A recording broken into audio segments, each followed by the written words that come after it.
ప్రభునందు నాకు అత్యంత ప్రియమైనటువంటి వారులారా, మన ప్రభువును రక్షకుడైనటువంటి యేసుక్రీస్తు వారి యొక్క శుభనామములో మీ అందరికీ నా హృదయపూర్వకమైనటువంటి శుభములు వందనములు తెలియజేస్తున్నాను. ఉదయకాల సమయంలో దేవుని వాక్యాన్ని ధ్యానం చేసుకుందాము.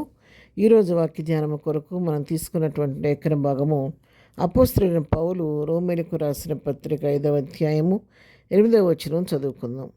అయితే దేవుడు మన ఏళ్ల తన ప్రేమను వెల్లడిపరుచుతున్నాడు. ఎట్లనగా మనం ఎంకరో పాపులమై ఉండగానే క్రీస్తు మన కొరకు చనిపోయాను. అవును ప్రియురా, ఇక్కడ భక్తుడు రోమా సంఘాన్ని హెచ్చరిస్తున్నాడు. అందరూ పాపులమై ఉండగా ప్రభు తన ప్రేమను వెల్లడిపరుస్తూ మన కొరకు చనిపోయిన సత్యాన్ని ఇక్కడ మరి అపోస్తలుడైన పౌలు రోమా సంఘాన్ని హెచ్చరిస్తూ మనకు కూడా తెలియచేస్తూ ఉన్నాడు. అవును, మనందరం పాపులమే.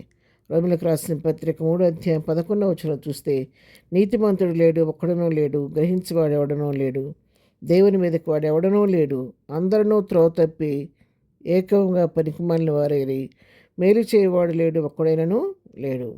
అందరూ త్రోవ తప్పిపోయారు, నీతిమంతుడు అనేవాడు ఒక్కడు కూడా లేడని చెప్పి, మేలు చేసేవారు ఒక్కడు కూడా లేరని చెప్పి వాక్యం సెలవిస్తుంది.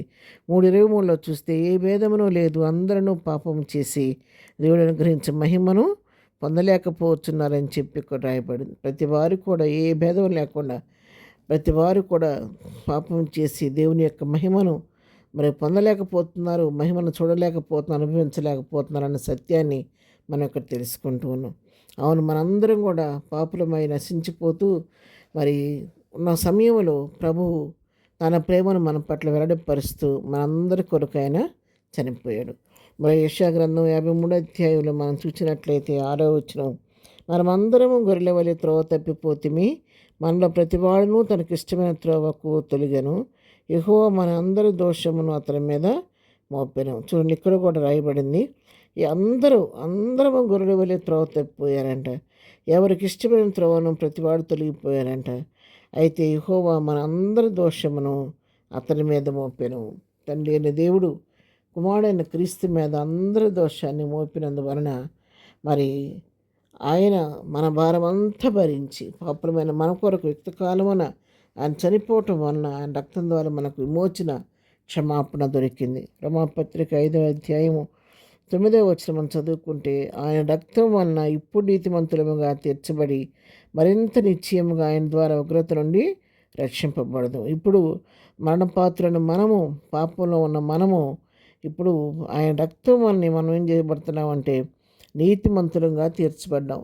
3:11లో నీతిమంతుడే ఒక్కడూ లేడని చెప్పి వాక్యం సెలవిస్తూ ఉంటే, ఇక్కడ ఆయన రక్తం వలన అనీతిమంతులను మనము నీతిమంతులముగా తీర్చబడ్డాము, మరింత నిశ్చయంగా ఆయన ద్వారా ఉగ్రత నుంచి రక్షించబడ్డాం. పాపానికి వచ్చే ఆ భయంకర మరణశిక్ష నుంచి, ఉగ్రత నుంచి మనందరం కూడా తప్పింపబడి ఈ కృప ద్వారా, ఆయన ప్రేమ ద్వారా మన రక్షణ పొందుకొని ఆయన బిడ్డలుగా మనం అంగీకరించబడ్డాం.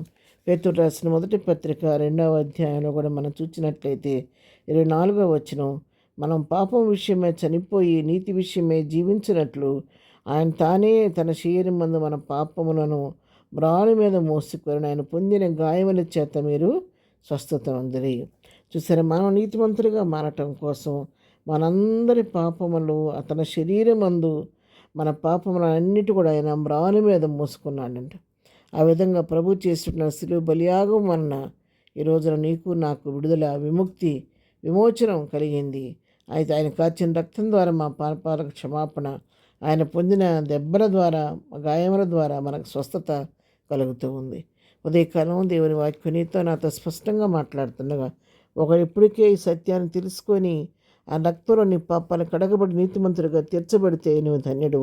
ఒకరు ఇంతవరకు కూడా దేవుని నీతి నెరవేర్చకుండా నీతిమంతుడిగా తీర్చబడకపోతే ఇది ఒక నీకు మంచి అవకాశం. ప్రభు నేను పిలుస్తుండగా ఈ దినమే ప్రభు యొక్క రక్తంలో నీ పాపాలు కడుక్కొని నీతిమంతుడిగా తీర్చబడి ప్రభు రాజ్యానికి వారసులవ్వాలని ప్రభు ప్రేమను బట్టి హెచ్చరిస్తున్నాను.